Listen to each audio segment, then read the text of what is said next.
तो श्री ब्रह्मा जी की भक्तिपूर्ण स्तुति सुन के भगवान अत्यंत प्रसन्न हुए। ब्रह्मा जी को सृष्टि रचना का सामर्थ्य दिया, आदेश दिया कि ब्रह्मदेव एक बार आप पुनः तप करिए, आपके मन के सब संकल्प पूर्ण होंगे, क्योंकि आपके मन के सब संकल्प वस्तुतः मेरे ही संकल्प हैं। और भगवान ने ये आशीर्वाद और दिया कि आपके द्वारा की गई इस स्तुति का जो नित्य प्रति गान करेगा, उस पर मैं शीघ्र प्रसन्न हो जाऊंगा। श्रीमद् भागवत का ये 3 स्कंद 9वां अध्याय, इसमें ब्रह्मा जी द्वारा जो की गई स्तुति है ये भगवान को प्रसन्न करने वाली है। और फिर भगवान ने संग में ये भी कहा कि तत्ववेताओं का ऐसा मत है कि जितने भी तप यज्ञ दान धर्म आदि हैं,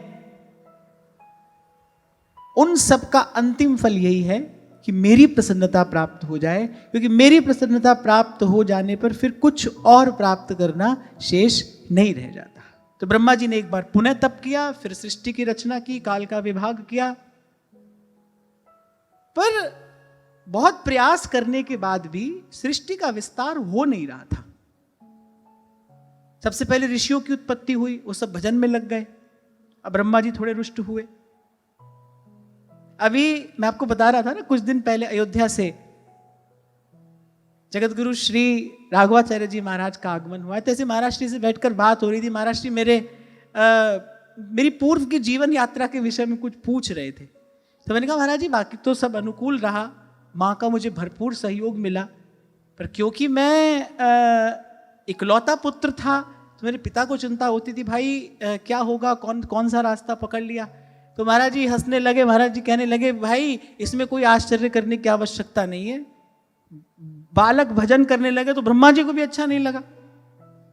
ब्रह्मा जी ने कहा, अरे हमने इनको उत्पन्न किया है कि ये सृष्टि रचना में हमारी सहायता करें, सृष्टि के विस्तार में हमारा सहयोग करें, और ये सब एकांत में भजन करने लग गए। तो महाराज जी कहने लगे, भाई ये वृत्ति तो मूल में ही है, इसीलिए इसको सोचकर मन में किसी भी प्रकार का कोई अभाव नहीं लाना चाहिए। भाई ये वृत्ति मूल में ही है। ब्रह्मा जी ने सब ऋषियों से कहा, जाओ तुम सृष्टि का विस्तार करो। बोले नहीं, हम तो भजन करेंगे, हम इस पचड़े में पड़ने वाले नहीं है। तो ब्रह्मा जी खींच गए, बोले लो, अपने बाप की आज्ञा नहीं मान रहे, कौन सा भजन करेंगे। पर वो तो लग गए भजन में। तो महाराज जी ऐसे विनोद कर रहे थे मेरे साथ। बोले कि सब पिताओं के मन में ये बात, ये वृत्ति होना स्वाभाविक है, क्योंकि जो सृष्टि के पिता हैं उनके मन में भी इच्छा थी, भाई जो उत्पन्न हुआ है वो सृष्टि के विस्तार में हमारा सहयोग करे। तो खैर ब्रह्मा जी ने बड़ा प्रयास किया, लेकिन सृष्टि का प्रजा का विस्तार हो ही नहीं रहा था। तो एक दिन बैठे बैठे चिंतन कर रहे थे, मन ही मन भगवान की स्तुति कर रहे थे, प्रार्थना कर रहे थे। तब ब्रह्मा जी के ही श्री अंग से मनु और शत्रुपा प्रकट हुए। अब यहां जो डार्विन थ्योरी ऑफ इवोल्यूशन मानने वाले हैं ना, वो इस बात को थोड़ा ध्यान से सुने। हमारे स्कूलों में पढ़ाया जाता है ना, ये आपने भी शायद पढ़ा होगा, डार्विन थ्योरी ऑफ इवोल्यूशन। क्या मतलब है उसका, कोई बताएगा? अरे बताओ, सब पढ़े लिखे लोग बैठे हो यहां पर। What do you mean by Darwin theory of evolution? अरे और देश विदेश के लोगों ने तो उसी चार्ल्स डार्विन को फादर ऑफ इवोल्यूशन भी बता दिया। मैं सोचकर हैरान हो रहा था, मैंने कहा इस महाशय से पहले क्या सारी सृष्टि अनाथ थी? यही फादर ऑफ इवोल्यूशन हो गया। चलो खैर, ये बताओ क्या है Charles Darwin theory of evolution? किसी को तो पता होगा, बच्चे यहां पर बैठे हैं, किसी को नहीं पता है? स्कूल गए थे कि नहीं? चलो मैं आपको सरल शब्दों में बता देता हूं। सब लोग हंस रहे हैं। मैंने पूछा स्कूल गए थे कि नहीं गए थे? नहीं, स्कूल तो गए थे, पर स्कूल जाना जरूरी है, पढ़ाई करना कहां जरूरी है। स्कूल तो गए थे पर पढ़ाई नहीं की। हाँ, तुझे पता है बेटा? पता है? चलो मैं बता देता हूं। अब ये महाशय कहते हैं कि भाई मनुष्य जो है वो बंदर से विकसित हुआ है, और हमको स्कूलों में ही पढ़ाया जाता है। मैं सोच रहा था कि देखो क्या बुद्धि पर पर्दा पड़ जाता है सारे बुद्धिमानों की भी, जिस मनुष्य शरीर की शास्त्र पुराणों में इतनी महिमा गाई गई, हमारे यहाँ के संत कह रहे सुर दुर्लभ सोई ग्रंथ नहीं गावा। बोले जो मनुष्य का शरीर है देवताओं को दुर्लभ है, देवता इसको प्राप्त करने के लिए ललायित रहते हैं, क्योंकि इससे भगवत प्राप्ति रूपी परम पुरुषार्थ का साधन किया जा सकता है। और वहां ये महाशय कह रहे हैं, बोले कि नहीं हम तो बंधनों से विकसित हुए हैं, यहां आकर देखो, पढ़ो, सुनो, ये हम बंधनों से विकसित नहीं हुए हैं। मनु की संतान होने के कारण ही हमें मनुष्य कहा गया। कोई पूछे कि मनुष्य शब्द कहां से आया है, मनु की संतान होने के कारण हमें मनुष्य कहा गया। हम यही सोच रहे थे आज तक, भाई हम तो बंदरों से ही मनुष्य बने हैं। तभी तो आपको कहता हूं, बार बार ये प्रसंग आएगा और मैं आपको याद दिलाता चलूंगा। तभी तो आपको कहता हूं कि शास्त्र की भाषा का ज्ञान नहीं होगा तो अज्ञान के अंधकार में ही तो बने रहोगे। कहां से अपने मूल का पता चलेगा, कहां से अपनी सभ्यता, अपनी संस्कृति का ज्ञान होगा, कैसे कैसे जीवन का विकास होगा, कैसे जीवन की उन्नति होगी। आज जितना भोगवाद, जितना जड़वाद चारों ओर से आपकी ओर प्रवाहित होता हुआ आ रहा है, इसमें अपने आप को कैसे संभाल कर रखोगे? जब तक अपने ऋषि मुनियों की परंपरा का ज्ञान नहीं होगा, जब तक उनके सिद्धांतों से आपका परिचय नहीं होगा, भाई आप भी इस प्रबल प्रवाह में बह जाओगे। आप भी इसी को ही जीवन का लक्ष्य समझने लगोगे, जो आपको आज सोशल मीडिया पढ़ा रहा है, दिखा रहा है। आज तो जीवन की व्यक्ति की सफलता के यही तो मायने हैं, भाई फॉलोअर्स कितने हैं, सब्सक्राइबर्स कितने हैं। आज व्यक्ति को यहीं से तो सफल माना जाता है, यही आकलन रह गया है। जबकि मुझे ऐसा लगता है कि it's almost a fake world. लगभग एक झूठी दुनिया है जो आपके वास्तविक जीवन के साथ साथ चल रही है। आप भी दो हिस्सों में बटे हैं, एक आप अपने वास्तविक जीवन में हैं और एक आप अपने उस जीवन में हैं। आप भी दो हिस्सों में बटे हैं। और मुझे लगता है कि जिसने आपकी ही चेतना को बांट दिया हो, वो किस प्रकार से आपका हित कर सकता है। इसलिए उस दिन कह रहा था कि चलो भाई, आप कहते हो कि अब हमारी तो अवस्था हो गई, अब संस्कृत तो कहां पढ़े, कम से कम हिंदी तो पढ़ो, अपने बच्चों को तो पढ़ाओ। इसको तो आप कर्तव्य समझकर, किसके प्रति? आर्य परंपरा के प्रति, अपने ऋषि मुनियों की परंपरा के प्रति यह आपका कर्तव्य है। क्योंकि भाई भारत भूमि में भगवान ने आपको जन्म दिया है, इसके साथ साथ कोई कर्तव्य तो आपको भी मिला है ना। इस मातृभूमि के प्रति भी तो कोई कर्तव्य है, इस देश की सभ्यता संस्कृति के प्रति भी तो कोई कर्तव्य है। और इन सब कर्तव्यों के पालन के फलस्वरूप मिलेगा क्या? धर्म ते बिरति जोग ते ज्ञान, ज्ञान मोक्ष प्रद वेद बखाना, ज्ञान मोक्ष प्रद वेद बखाना। और मनु और शत्रुपा के प्रिय और उत्तानपाद दो पुत्र हुए। आकुति, देवहूति, प्रसूति 3 कन्याएं हुई। और इन सब की संतति से ये सारा विश्व व्याप्त हुआ। पर इस बीच में एक घटना घटी, जब ब्रह्मा जी ने मनु जी को आज्ञा दी सृष्टि का विस्तार करने की, मिथुन धर्म से सृष्टि का विस्तार करने की, तो मनु जी ने कहा कि प्रजा रहेगी कहां, क्योंकि पृथ्वी तो जलमग्न है। फिर देवताओं ने भगवान की स्तुति की, भगवान ने वराह रूप धारण करके पृथ्वी का उद्धार किया। ये सब कथा मैत्रेय जी सुना रहे हैं विदुर जी को। और जब विदुर जी ने सुना कि वराह रूप धारण करके भगवान ने पृथ्वी का उद्धार किया, और जब पृथ्वी का उद्धार करके भगवान आ रहे थे तो मार्ग में हिरण्याक्ष से उनका युद्ध हुआ, तो विदुर जी ने पूछा, विदुर जी को लगा भाई ये बात तो बड़ी इंटरेस्टिंग लग रही है। विदुर जी ने कहा आप इसको हमको विस्तार से सुनाइए। मैत्रेय मुनि बड़े प्रसन्न हुए, क्योंकि मैत्रेय मुनि जानते हैं जहां जहां भगवान की चर्चा आएगी विदुर जी कहेंगे भाई ये बात आप हमको विस्तार से बताइए, ताकि हरि के गुण का, हरि की लीला का कीर्तन प्रेम से, सद्भाव से, विस्तार से हो सके और होता रहे। जिनके श्रवण समुद्र समान कथा तुम्हारी सुभग सरनाना, कथा तुम्हारी सरना। विदुर जी ने कहा ना कि ये कथा आप हमको थोड़ा विस्तार से बताइए, उस राक्षस से कैसे भगवान का युद्ध हुआ, क्यों भगवान का युद्ध हुआ, कौन था राक्षस, और उसमें इतनी सामर्थ्य कहां से आई कि भगवान से ही भिड़ पड़ा। तो मैत्रेय जी मुस्कुराने लगे। मैत्रेय जी ने कहा मैं समझ गया आप ये सब प्रश्न हमसे क्यों पूछ रहे हैं, और आपका ऐसा पूछना उचित ही है। को नाम लोके पुरुषार्थ सारवित, पुरा कथाना भगवत कथा सुधाम, आपीय करणांजलिभिर्भवापहामहो विरज्येत विना नरेतरम। मैत्रेय मुनि कह रहे हैं कि भाई पशु को छोड़कर ऐसा कौन होगा जिसको एक बार भगवान की लीला कथा का चस्का लग जाए, एक बार उसको उस कथामृत की एक बूंद मिल जाए, फिर वो उसको छोड़ दे।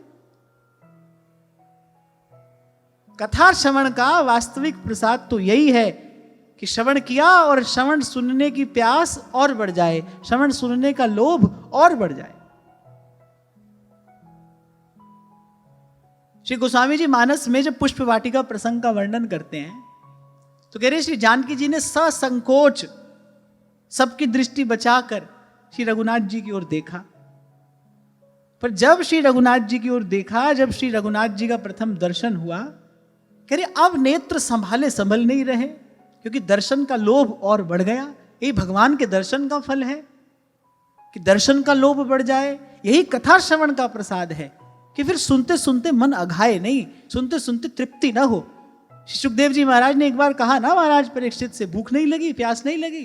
बोले नहीं, आप रस पिला रहे हैं, आप जो मुझे प्रदान कर रहे हैं निगम कल्पतरोर गलितम फलम, और आपके मुख से निस्सृत होने पर तो ये और मधुर हो गया है।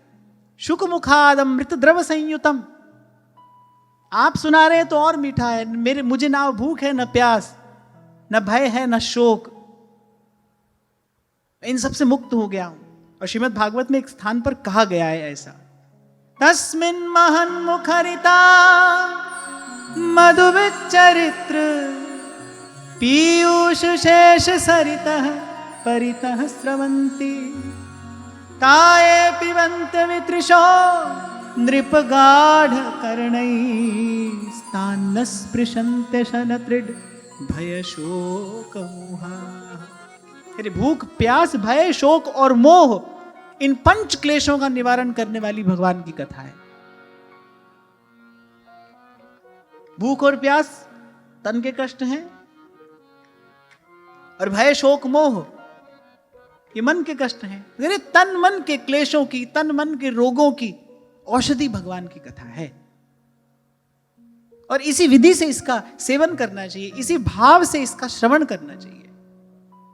इसलिए हर 2-4 दिन में आपको सावधान कर देता हूं मैं कि जब घर से चलो मैं यही भाव लेकर चलना है कि भगवत कृपा से भगवत कथा का श्रवण करने का ये महामंगलमय अवसर मेरे जीवन में आया है, और इस कथा का जो वास्तविक प्रसाद है, श्री कृष्ण के चरणों की अनुरक्ति, वही मेरे हृदय में प्रकाशित हो, वही मेरे रोम रोम को धन्य करे। भाई एक प्रकार से भगवान वेद व्यास ने कृपा करके आपको मुझे ये सीधी सीधी नौका बना कर दी है। इस पर चढ़ जाइए और सहज में उस पार लग जाइए। भव सिंधु से पार जाने के लिए भगवान की लीला कथा नौका है, जहाज है।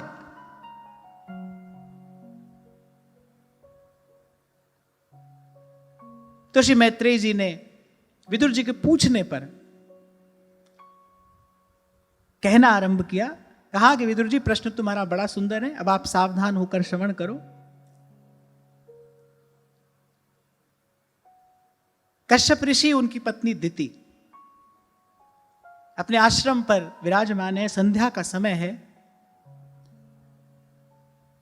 और दिति कामातुर हो उठती है और कश्यप ऋषि से जाकर प्रार्थना करती है कि इस समय मैं इस भाव के कारण अत्यंत व्याकुल हो रही हूं, और किसी भी प्रकार से आप मेरा समाधान करिए। कश्यप ऋषि ने देखा त्रिकाल दृष्टा महापुरुष हैं और उन्होंने दिति को समझाने का प्रयास किया। उन्होंने कहा कि तुम्हारा मनोरथ तो उचित है, लेकिन ये समय उचित नहीं है। देखो, हमारे ऋषि मुनियों ने काल का विभाजन किया है। प्रत्येक कार्य करने के लिए उन्होंने एक समय नियत किया है, निश्चित किया है। हमारे यहां योग के लिए भी समय निश्चित है, भोग के लिए भी समय निश्चित है, लेकिन जो योग के समय भोग करे, भोग के समय योग करे, उसके इससे रोग आता है। मैं सदा से आपको कहता आया हूं ना कि सोने के समय जगे, जागने के समय सोए, भोजन के समय कुछ और करे और कुछ और करने के समय भोजन करे, उसका अंतिम परिणाम क्या होगा? तन और मन दोनों अस्वस्थ हो जाएंगे, अशक्त हो जाएंगे, असमर्थ हो जाएंगे।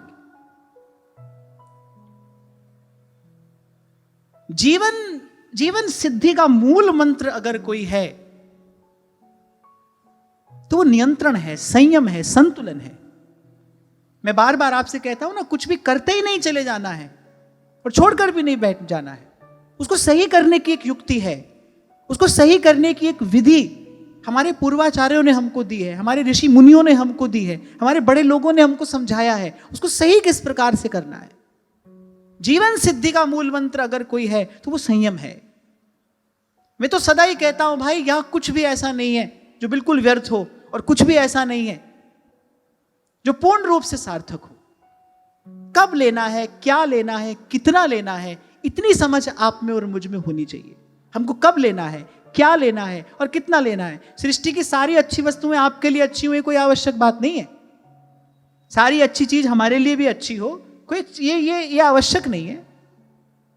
वस्तु ग्रहण करते समय देश का विचार किया जाता है, काल का विचार किया जाता है, ऋतु का विचार किया जाता है। आप आयुर्वेद की पद्धति देखो, आयुर्वेद आपको मुझे ऋतुचर्या देता है कि भाई किस ऋतु में आपको क्या क्या खाना चाहिए, क्या नहीं खाना चाहिए। एक वस्तु एक ऋतु में गुणकारी है और वही वस्तु यदि आप समय से विपरीत जाकर पाएंगे तो वो शरीर में रोग का कारण बनेगी।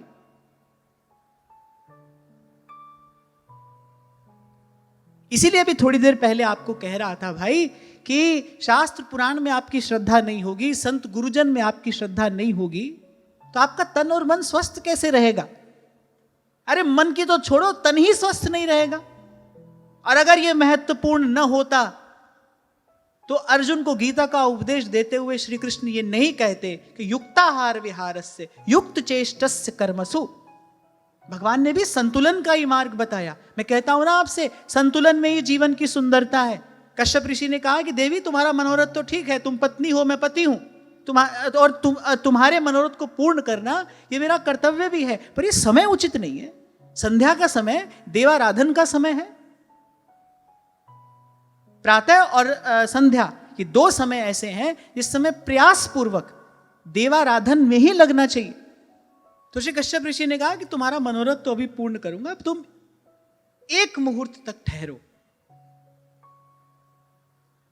मैं साय संध्या में प्रवृत्त हुआ हूं, एक मुहूर्त तक तुम ठहरो। पर दिति की बुद्धि उस समय इस प्रकार विकृत हो चुकी थी, उसका मन इस प्रकार अस्थिर हो चुका था, उसने कहा मैं किसी भी प्रकार से प्रतीक्षा कर नहीं सकती हूं, आप इसी समय मेरा मनोरथ पूर्ण करिए। कश्यप ऋषि ने बहुत समझाने का प्रयास किया, भाई संध्या का समय है, इस समय भूत भावन भगवान शंकर अपने गणों के साथ संध्या भ्रमण पर निकलते हैं। और इस बात को कोई कपोल कहानी समझकर नहीं सुनना। जो संध्या का समय होता है वो महादेव के भ्रमण का समय होता है। और महादेव जिसको भगवत आराधन करते देखते हैं, संध्या के समय आप माला लेकर नाम जप कर रहे हो, संध्या के समय आप ठाकुर जी की सेवा कर रहे हो। खैर हमारे यहाँ तो हमारे आचार्यों ने हमको व्यवस्था ऐसी दी कि हम तो मंगला से लेकर शयन पर्यंत हमारी पूरी दिनचर्या सुव्यवस्थित है। पर जो और किसी रीति से भगवान का आराधन करते हैं उनको भी ये बात सुननी समझनी चाहिए कि भाई जो संध्या का समय है उस समय यदि आप जप करते हो, उस समय यदि आप ध्यान करते हो, उस समय यदि आप अपने इष्ट का पूजन अर्चन करते हो तो महादेव उस समय भ्रमण के लिए निकलते हैं। और जब महादेव किसी को पूजन अर्चन करते देखते हैं, महादेव जब किसी को जप ध्यान करते देखते हैं, मन प्रसन्न होता है उनका। और वो कौन है? तुम त्रिभुवन गुरु वेद बखाना, आन जीव पामर कहा जा। कश्यप ऋषि ने कहा वो सूर्य चंद्रमा और अग्नि रूप अपने 3 नेत्रों से सारे विश्व को देखते चलते हैं। उस समय महादेव अपने 3 नेत्रों से सारे विश्व को देखते चलते हैं, जीव मात्र पर उनकी दृष्टि होती है। और बोले इस समय यदि तुम ऐसी क्रिया में प्रवृत्त होगी तो सबसे पहले ये काल का अनादर है, समय का अनादर है, ये प्रकृति के नियमों का अतिक्रमण है, और दूसरा ये तो सीधे सीधे भूत भावन भगवान शंकर की अवज्ञा हो जाएगी, ये तो उनकी अवहेलना हो जाएगी। ऐसा कार्य करने में तो किसी भी प्रकार से तुम्हारा मेरा हित नहीं है। पर भाई उसके सर पर तो काम सवार था, और काम आतुराणाम न भयम न लज्जा। जो काम से आतुर है उसको न तो भय है। कश्यप ऋषि ने उसको बहुत भय दिखाने का प्रयास किया कि ये तो अनहोनी घटना घट जाएगी, इसका बड़ा भारी अमंगलमय परिणाम आएगा, पर वो तो कामातुरा है, न भयम न लज्जा। काम से आतुर को न भय है न लज्जा है। यहां आपके मेरे लिए एक बात समझ लेने की है कि भाई समय के अनुकूल कार्य करने पर ही सिद्धि प्राप्त होती है। मैं आपसे कई बार कहता हूं ना, सही निर्णय सही समय पर लिया जाए तब वो सुंदर परिणाम लेकर आता है। अभी कुछ दिन पहले शायद जब मैंने ऐसे आहार को लेकर कुछ बात यहां से कही थी तो शंभू जी ने वो वीडियो डाला होगा। अब उस दिन ये मुझे कुछ दिखा रहे थे, कुछ चेक करा रहे थे, तो मेरी नजर पड़ी। अब वहां नीचे लोग पूछ रहे हैं कि हम क्या करें, हमारे तो ऑफिस में नाइट शिफ्ट होती है, तो हम लोगों का समाधान कैसे हो। भाई आप लोग अपना समाधान करो, पर आप नाइट शिफ्ट में हो तो इसके लिए प्रकृति का नियम तो नहीं बदल जाएगा। वो बात तो जो जैसी है वैसी ही है, और मुझे वैसी की वैसी कहनी पड़ेगी। अरे आप एक बात का विचार करो, रात्रि के तृतीय पहर समाप्त होने से पहले नंद बाबा स्नान करने लगे और वरुण के दूत उनको पकड़कर ले गए। वो भगवान के पिता हैं, और जाने किस परिस्थिति में उन्होंने ऐसा किया होगा। आप देखो, उनकी भी इस क्रिया को प्रकृति ने अनुचित ठहराया। कोई समय ऐसा होता है जिस समय आसुरी शक्तियां प्रबल होती हैं। अब रात को 12 बजे से लेकर जो सुबह 3 बजे तक का, 3 बजे से कुछ क्षण पहले तक का जो समय है, उस समय भाई आसुरी शक्तियां प्रबल होती हैं। इसीलिए भोजन आदि का उस समय सर्वथा निषेध है, सर्वथा निषेध है। अब आजकल तो कुछ नहीं रह गया भाई, पर लेकिन प्रकृति प्रकृति है। अरे एक बड़े सुंदर कवि की एक पंक्ति मुझे याद आ रही है, मैं आपको कह रहा हूं कि बोली प्रकृति किसी की आलोचना नहीं सहती, वो किसी का निर्देश नहीं मानती, उसके अपने नियम हैं। वो भगवान की शाश्वत सनातन सेविका है, उसके अपने नियम हैं, उसके अपने सिद्धांत हैं, उसके अपने अधिकार हैं, उसकी अपनी सामर्थ्य है। वो किसी की आलोचना नहीं सहती, वो किसी का निर्देश नहीं मानती। ये सारी सृष्टि एक क्रम से भगवान की आज्ञा अनुसार चल रही है। मनुष्य का हित इसी में है कि समय के और प्रकृति के नियमों का पालन करे। इसके प्रसाद स्वरूप उसका तन भी स्वस्थ रहेगा, उसका मन भी स्वस्थ रहेगा। आज देखो मनुष्य में सामर्थ्य है कहां? आज की जीवन शैली आप देखो, मनुष्य में सामर्थ्य है कहां? 40 वर्ष की अवस्था आते आते तक तो कोई ना कोई परमानेंट रोग मनुष्य को लग जाता है, 2-4 दवाइयां तो शुरू हो ही जाती हैं। तो शरीर में सामर्थ्य रही कहां? और मैं तो कहता हूं 40 से भी पीछे चले जाओ। अभी कुछ दिन पहले मैं कह रहा था, यहां 20-22 बरस के बहुत सारे बच्चे बैठे रहते हैं। मैं कहूं यहां पर 50-100 दंड बैठक लगा दो, कौन लगा देगा? उसका कारण क्या है? उसका कारण है आहार और विचार की अशुद्धि, और उसमें भी सबसे पहले आहार की अशुद्धि। और आहार की अशुद्धि में भी जो है समय का निरादर। अच्छी से अच्छी वस्तु, उत्तम से उत्तम वस्तु आप रात को 12 बजे खा रहे हो तो भाई वो शरीर में रोग का ही कारण बनेगी।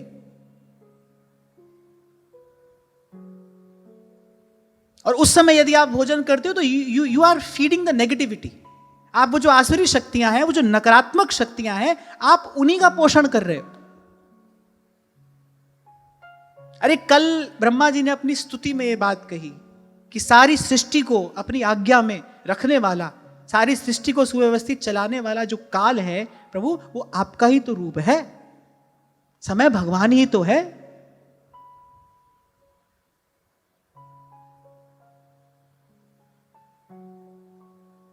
आप मैं तो भाई हम सब तो चले जाएंगे, पर समय ये था, है और रहेगा, सबको देख रहा है, सबका साक्षी है। वो पहले महाभारत आती थी ना, उसका आरंभ होता था कि मैं समय हूं।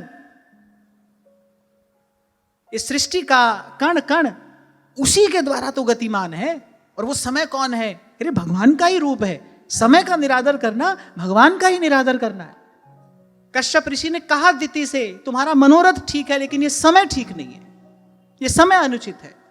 तुम पत्नी हो, मेरा तुम्हारे प्रति ये कर्तव्य है। अगर तुम्हारे मन में इस प्रकार की किसी कामना का उदय हुआ है तो मैं तुम्हारा मनोरथ पूर्ण करूं, पर देवी ये समय किसी भी प्रकार से उचित नहीं है। समय का निरादर होगा, काल भगवान का निरादर होगा, भूत भावन भगवान शंकर की अवज्ञा अवहेलना होगी। इसका परिणाम कभी भी सुखद नहीं हो सकता। सारी सृष्टि को इसका दंड भुगतना पड़ेगा, क्योंकि मैं प्रजापति हूं।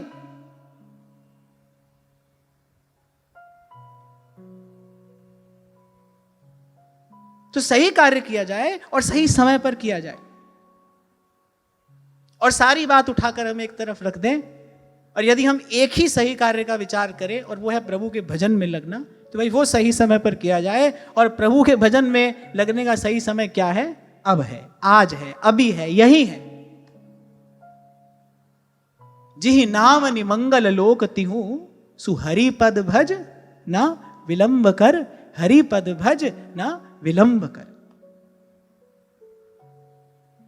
मनमोहना मुरलीधरा नंदनंदना राधा माधवा। हे मनमोहना मुरलीधरा नंदनंदना राधा माधवा। मनमोहना मुरलीधरा नंदनंदना राधा माधवा। हे मनमोहना मुरलीधरा नंदनंदना राधा माधवा। हे मनमोहना मुरलीधरा नंदनंदना राधा माधवा। हे मनमोहना मुरलीधरा नंदनंदना राधा माधवा। हे मनमोहना मुरलीधरा नंदनंदना राधा माधवा। हे मनमोहना मुरलीधरा नंदनंदना राधा माधवा। हे मनमोहना मुरलीधरा नंदनंदना राधा माधवा। हे मनमोहना मुरलीधरा नंदनंदना राधा माधवा। और जो युवान भाई बहन सुनते हैं, मुझे सुन रहे हैं, उनको तो मैं विशेष रूप से विनम्रता पूर्वक कहूंगा कि अभी यौवन काल है, अभी तन मन में शक्ति है, ऊर्जा है, उत्साह है, इसी समय अपने जीवन को संभालना चाहिए। और समय का आदर तो भाई भगवान ने भी किया है। आगे आप श्रवण करेंगे, नारद जी आते हैं द्वारिका के महलों में, द्वारिकाधीश की दिनचर्या देखते हैं। सुबह उठकर ब्रह्म मुहूर्त में भगवान ध्यान करते हैं। भगवान किसका ध्यान करते हैं? भगवान ध्यान करते हैं। गीता में भगवान ने कहा कि मैं किसी कर्म के बंधन में बंधा नहीं हूं, मैं कर्म करने को भी विवश नहीं हूं, पर मैं करता हूं। क्यों? क्योंकि महापुरुष जो आचरण करते हैं, उसके अनुगामी जन जो होते हैं, उसी आचरण को करके कृतार्थ होते हैं। भगवान ने स्वयं आज्ञा ही दी है, महाजनो येन गतः स पंथाः। भगवान का लीला कार्य जब पूर्ण हो जाता है, तब आते हैं काल भगवान, भगवान को सूचना देने, प्रभु आपका कार्य पूर्ण हो गया, अब आपको अपने धाम में चलना चाहिए। तो भगवान नहीं कहते भाई तुम कौन होते हो हमको कहने वाले। काल भगवान की बात मानकर भगवान अपने धाम को प्रयाण करते हैं। और वैसे भी जो आदरणीय है वो आदर देकर आदरणीय बना है। जो भी आदरणीय है ना, वो सबको आदर देकर आदरणीय बना है। भगवान सबको आदर देते हैं, चाहे वो काल हो या प्रकृति हो। यद्यपि ये भगवान के सेवक हैं, पर भगवान इनको आदर देते हैं। मान लो मैं कोई नियम बनाकर शंभू जी को दूं कि भाई आपको इस नियम का पालन करना है, और मैं ही उस नियम को इनसे तोड़ने के लिए कहूं, तो ये तो भाई किसी भी प्रकार से युक्त नहीं है।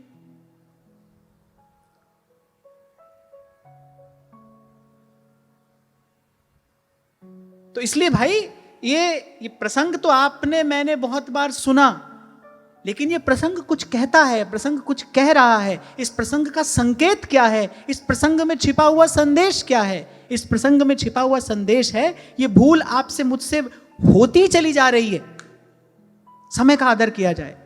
ऋषि मुनियों ने जो काल का विभाजन किया है हमारे हित का विचार करते हुए, ताकि हम सुरक्षित रह सकें, स्वस्थ रह सकें, हमारा जीवन सार्थक हो सके, हमको उसका आदर करना चाहिए।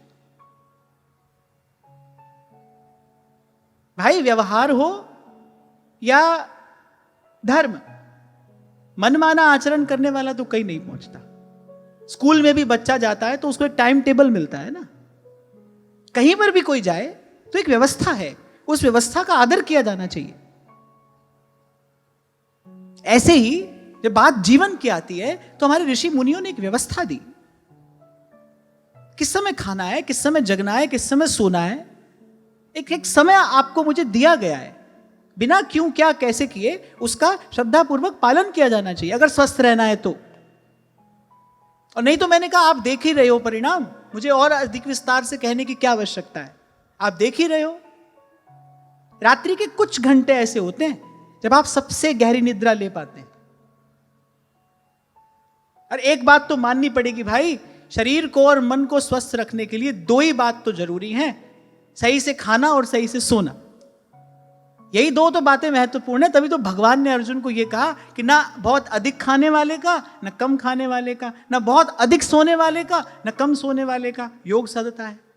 खाना और सोना, बातें तो बड़ी छोटी सी हैं, पर भगवान कह रहे हैं, गीता का उपदेश देते देते भगवान इन दो बातों पर चर्चा कर रहे हैं, तो कुछ महत्वपूर्ण बात होगी ना। सोने का भी एक समय है जिस समय आप सबसे गहरी और सबसे उत्तम कोटि की, द बेस्ट क्वालिटी स्लीप आप ले पाते हैं। और अगर आपने वो 3-4 घंटे की नींद ले ली तो 10 घंटे सोने की कोई आवश्यकता नहीं है। जैसे आपने सात्विक भोजन समय पर कर लिया तो आप स्वस्थ रहेंगे, बहुत अधिक कुछ मात्रा में पाने की आवश्यकता नहीं है। ऐसे ही आपने सही समय पर सही निद्रा ले ली तो भी आप स्वस्थ रहेंगे, 10-10 घंटे सोने की कोई आवश्यकता नहीं है।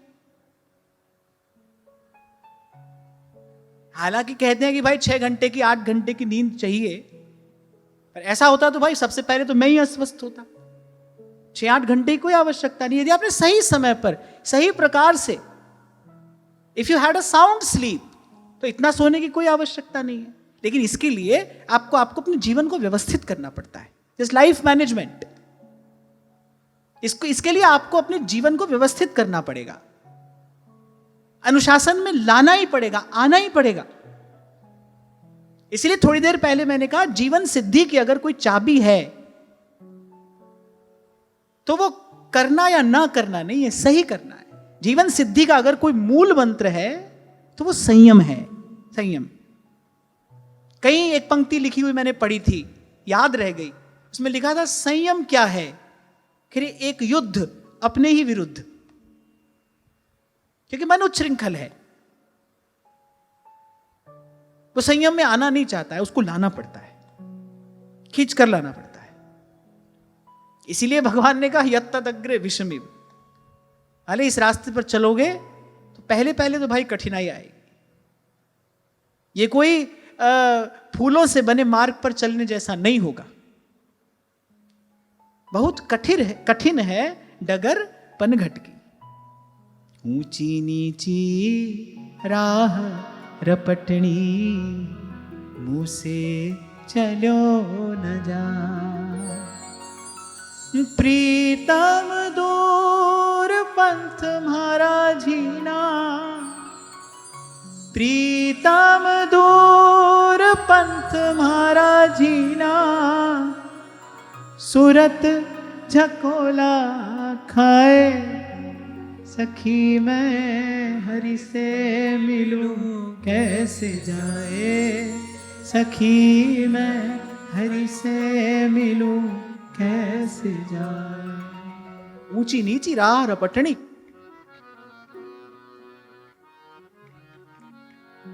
इसलिए बड़ी सावधानी से ही चला जा सकता है।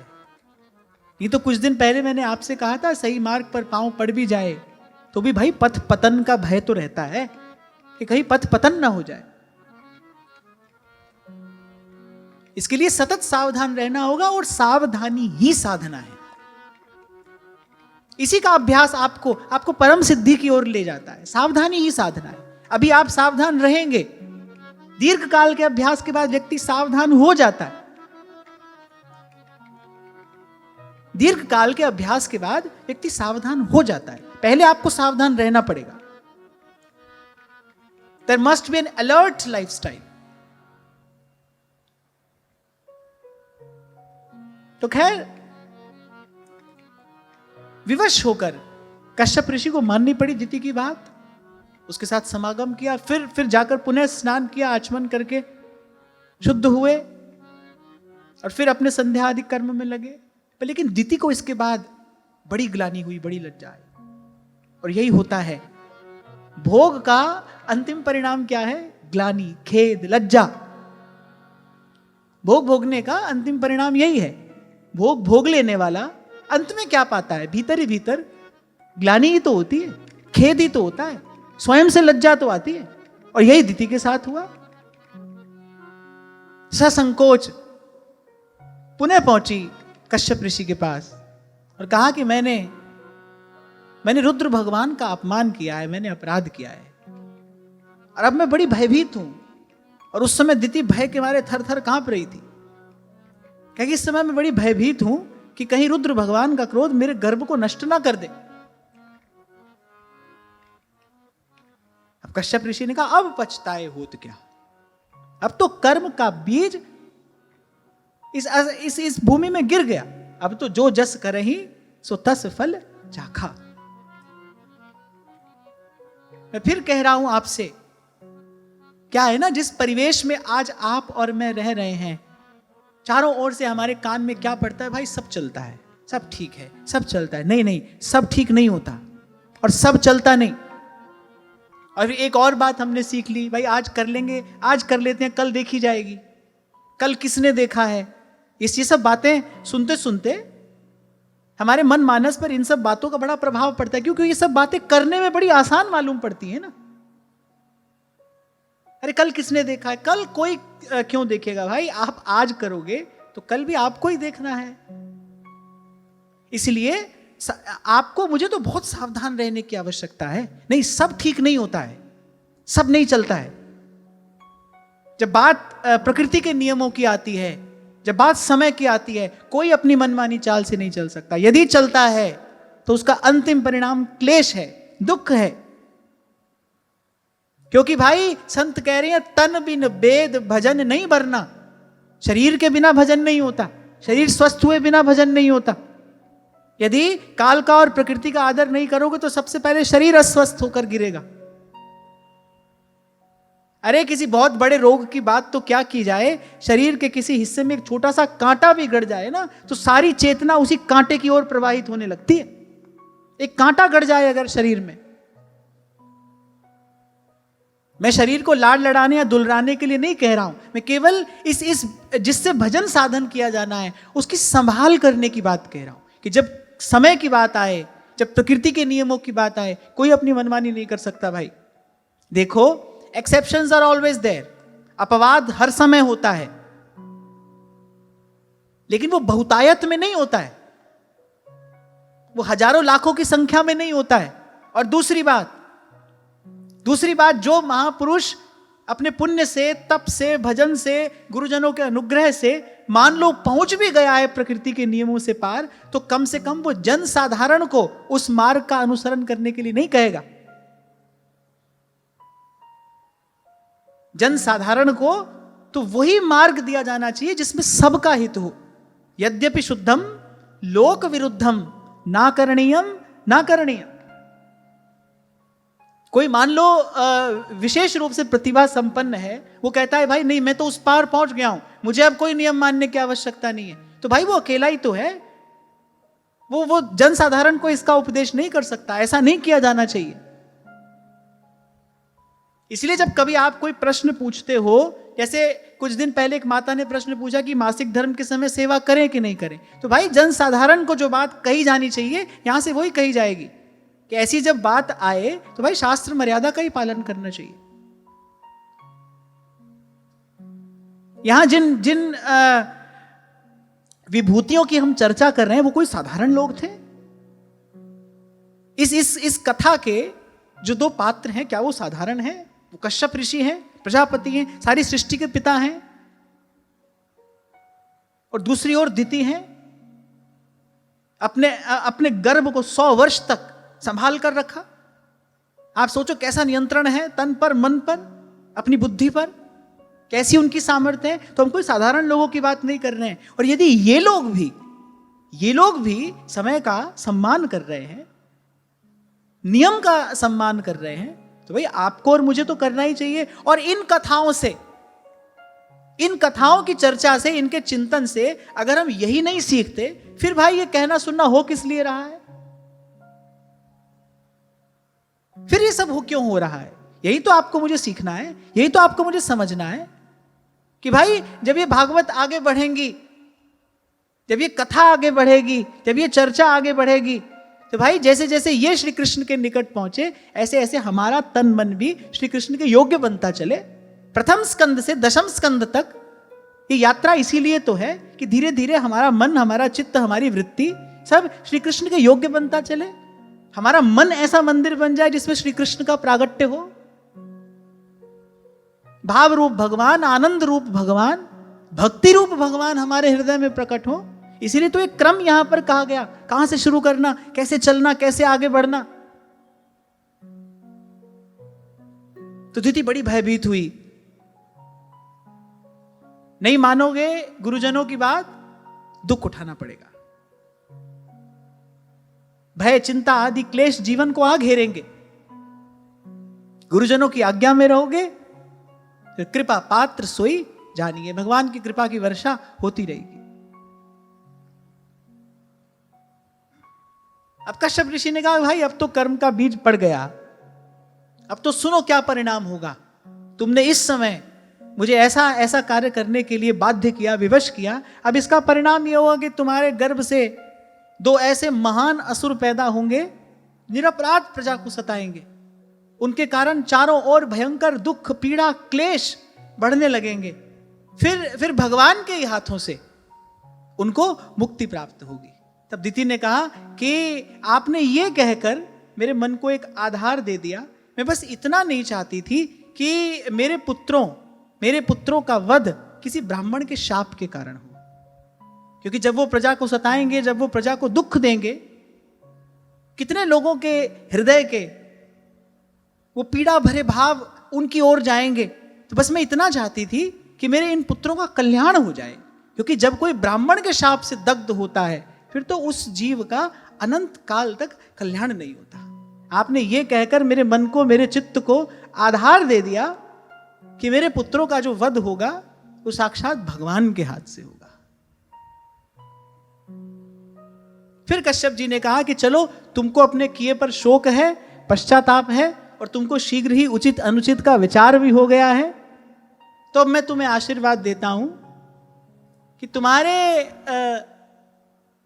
तुम्हारे इन 2 पुत्रों में से एक पुत्र का पुत्र ऐसा होगा जो भगवान का परम भक्त होगा, जिसके स्मरण मात्र से अनेक अनेक जीवों का जीवन पवित्र हो जाएगा। समझ गए ना किसकी ओर संकेत कर रहे हैं? किसकी ओर? प्रहलाद जी की ओर। चलो प्रहलाद जी का स्मरण हुआ है कथा में सबसे पहली बार।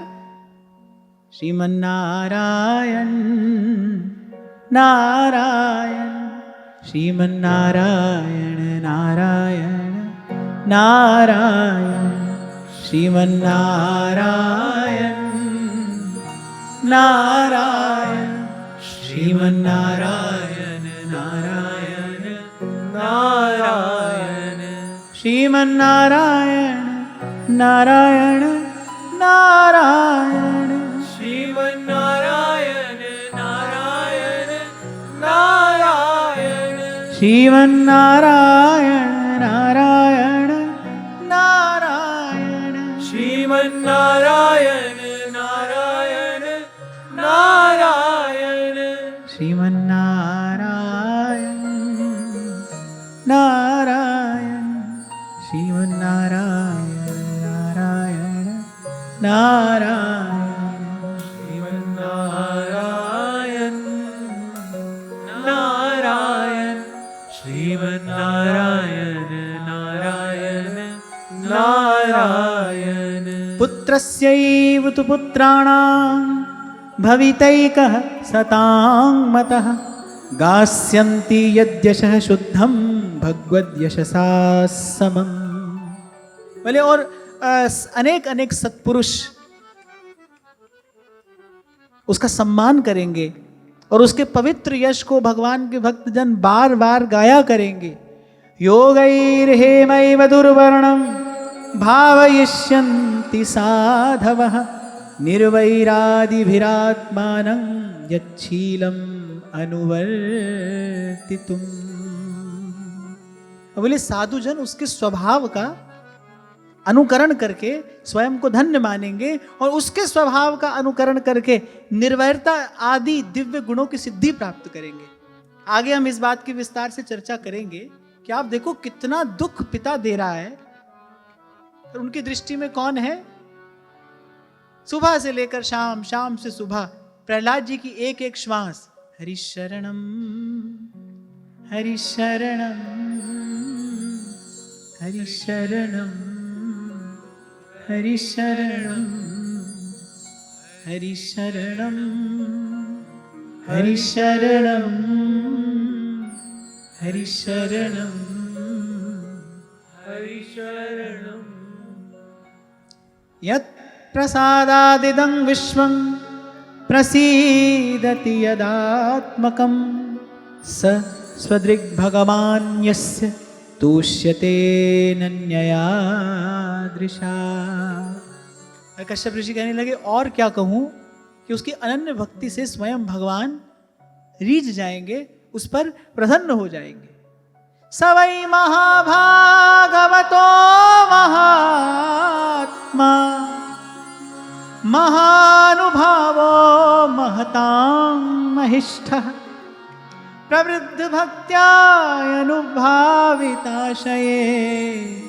निवेश्य वैकुंठमिमं विहास्यति। यदि परम भगवत भक्त उदार हृदय प्रभावशाली और महान पुरुषों का भी पूज्य होगा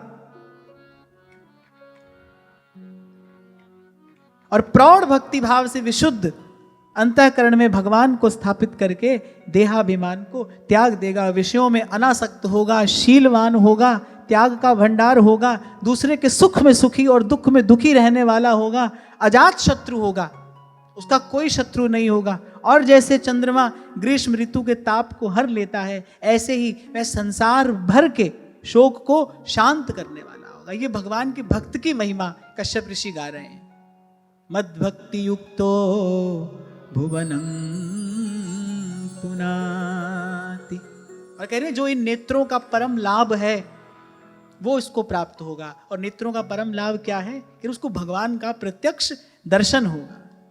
देखूं भरी लोचन हरि भव मोचन इहै लाभ शंकर। अब दीदी बड़ी भयभीत थी कि मैंने रुद्र भगवान का अनादर कर दिया, किस प्रकार मेरे गर्भ की रक्षा होगी। तो कश्यप ऋषि ने कहा भाई अब गर्भ नष्ट तो नहीं होगा, लेकिन सारी सृष्टि को सताने वाले दारुण दुख देने वाले दो पुत्र इससे पैदा होंगे। क्यों? क्योंकि तुमने काल भगवान का अनादर किया। देखो स्वार्थ के अधीन होकर जो किया जाएगा उसका अंतिम परिणाम दुख है, अपने लिए भी और सबके लिए भी। दिति ने जो किया वो स्वार्थ के अधीन तो होकर किया। वेद शास्त्र की मर्यादा का अतिक्रमण करके, कामातुर होकर स्वयं भी किया और अपने पति को भी वो ना करने योग्य कर्म करने के लिए बाध्य किया। पर जब कश्यप ऋषि ने कहा कि भाई भगवान के हाथों उनका उद्धार होगा, तो उसको थोड़ा आधार मिला।